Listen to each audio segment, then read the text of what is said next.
ఆరోగ్యాభిలాషులందరికీ నా హృదయపూర్వక నమస్కారములు.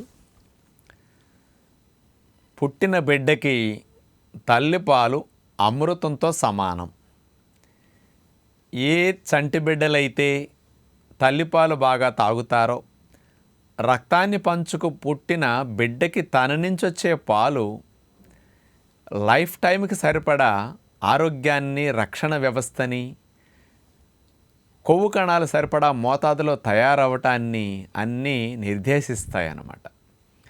ఆ బిడ్డ ఎదుగుదలకు, ఆరోగ్యానికి కావలసిన అన్ని పోషకాలు సమృద్ధిగా తగు మోతాదులో కరెక్ట్గా తల్లిపాలల్లో ఉంటాయి. గేదె పాలు దాని దూడకు మ్యాచింగ్, తల్లిపాలు మన బిడ్డకు మ్యాచింగ్, గేదె పాలు మన బిడ్డకు కాదు మ్యాచింగ్. కాబట్టి తల్లులందరూ కూడా బిడ్డలకి 2-2.5 సంవత్సరాల పాటు పాలు ఆపకుండా ఇస్తే మంచిది. దీన్ని ఎలా చెప్పొచ్చు అంటే, బిడ్డకు అన్ని దంతాలు వచ్చే వరకు నమిలే అవకాశం లేదు. దంతాలు వచ్చే వరకు తల్లికి పాలు రావటం అనేది న్యాచురల్ ప్రిన్సిపల్. ఈలోపు మీకు పాలు రాలేదు, పాలు తగ్గాయంటే అది మీరు చేసిన తప్పే తప్ప మీ శరీర నిర్మాణంలో తప్పు లేదు. కాబట్టి దంతాలన్నీ వచ్చే వరకు బిడ్డకు నమిలేయొద్దు. త్రాగే తల్లిపాలు మాత్రమే ప్రధాన ఆహారము. లైఫ్ అంతా ఇక నమిలే ఆహారమే తింటాడు, ఇక త్రాగే తల్లిపాలు రావు కదా. కాబట్టి మొదటి సంవత్సరాల నుంచి 2.5 సంవత్సరాల వరకు తల్లిపాలను బాగా అందిస్తే ఈ వయసులో తయారైన కొవ్వు కణాల సంఖ్య, సైజు లైఫ్ టైం ఫిక్స్ అవుతాయి. దీన్ని బట్టే మీ బిడ్డ సన్నగా గట్టిగా ఉండేది, స్లిమ్గా ఎప్పుడు అట్లా ఉండేది ఆధారపడి ఉంటుంది. అవే తల్లిపాలు తాగిపోతే పెద్ద సైజు కొవ్వు కణాలు, ఎక్కువ నెంబర్ కొవ్వు కణాలు తయారైతే ఎక్కువ ఫెసిలిటీ కొవ్వు పేరుకోవడానికి మీ వాడికి మీరు డెవలప్ చేసినట్లు అవుతుంది. మరి అలాంటి బాలింతలకి, తల్లులకి బిడ్డకు సరిపడా పాలు పుష్టి బాగా పెరగాలంటే శతపుష్టి ఆకు, దీన్నే దిల్ లీవ్స్ అంటారు.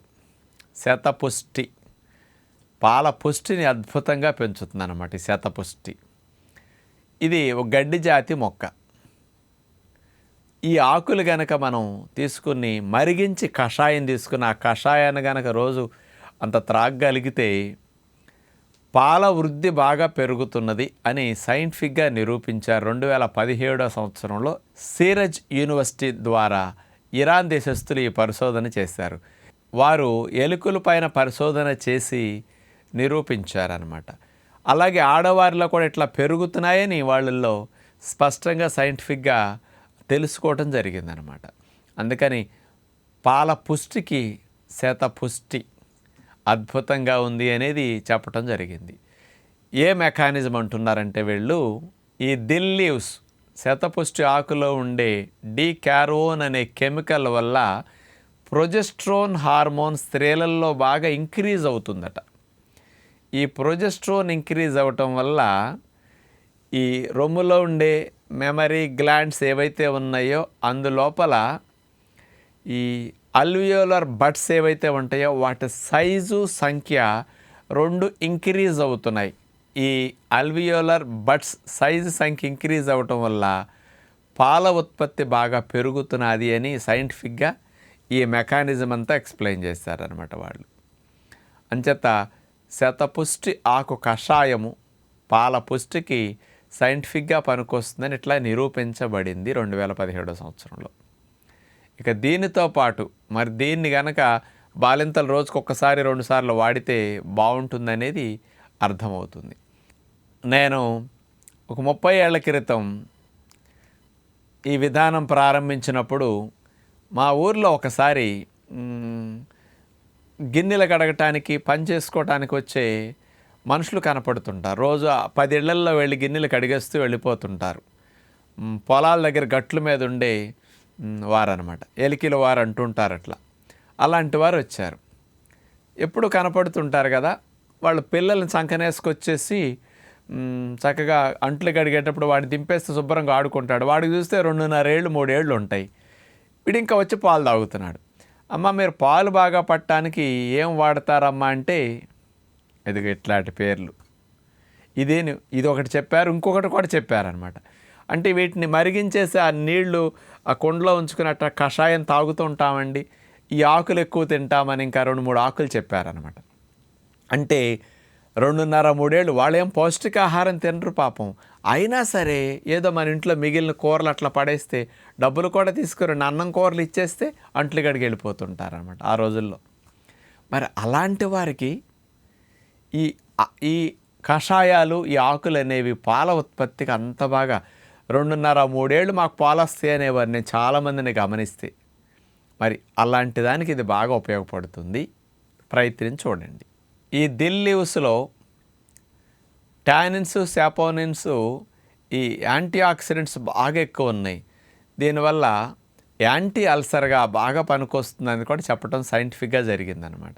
అల్సర్లు తగ్గటానికి, హీల్ అవ్వటానికి, ప్రేగుల్లో బాగా రక్షణ కలిగించడానికి, బాగా అంచులకి మంచిదనేది ఇందులో ఇవ్వటం జరిగింది.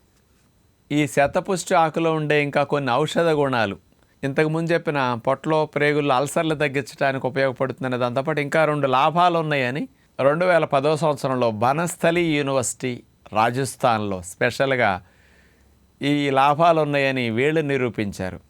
ఇక రెండవ లాభం ఏంటంటే వీళ్ళు నిరూపించింది ఇందులో ఉండే ఈ దిల్ లీవ్స్లో డీలెమోనిన్ అనే కెమికల్ కాంపౌండ్ గాల్ బ్లాడర్లో కొలెస్ట్రాల్తో తయారైన స్టోన్స్ ఏవైతే ఉంటాయో ఆ స్టోన్స్ని కరిగించడానికి ఇది బాగా ఉపయోగపడుతున్నదని వేళ్ళు ఇచ్చారనమాట.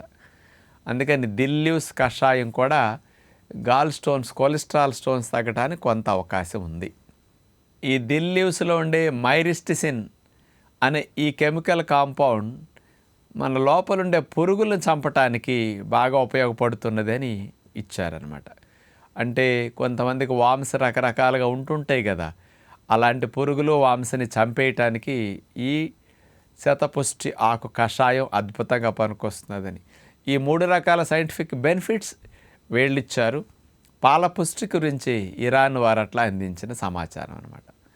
మన ఋషులు ఏది చెప్పినా దాని వెనక అంత సైన్స్ ఉంది.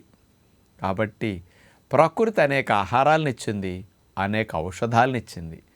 ఎప్పుడైనా కొన్ని రకాల సమస్యలతో మనం ఆహార నియమాలు పాటించినా తగ్గనప్పుడు కానీ, పాటించడానికి సాధ్యం కానప్పుడు కానీ, ఆ సమస్యను పరిష్కరించుకోవడానికి ప్రకృతి ప్రసాదించినట్లాంటి ఔషధ గుణాలు ఉన్నవి అప్పుడప్పుడు ఉపయోగించుకోవటం వల్ల ప్రత్యేక లాభాలు పొందడానికి అవకాశం ఉంది. ఇప్పుడు బాలింతలు కొంతకాలం పాటు కషాయం తాగుతారు, అయిపోతే దాన్ని పక్కన పెట్టవచ్చు. అట్టేటప్పుడు ఏదో గాల్ స్టోన్స్, కొలెస్ట్రాల్ వల్ల వచ్చినవి ఉంటాయి, ఒక 4 నెలలు 6 నెలలు తాగి చెక్ చేసుకుంటారు, ఇంప్రూవ్మెంట్ ఎంత ఉందో తెలుస్తుంది, ఆ తర్వాత పోయినాయి పక్కన పెట్టవచ్చు దాన్ని. అట్లా ఆ సందర్భం వరకు వాడుకుంటే ఆయా ఫలితాలను మనం పొందే అవకాశం ఉంది.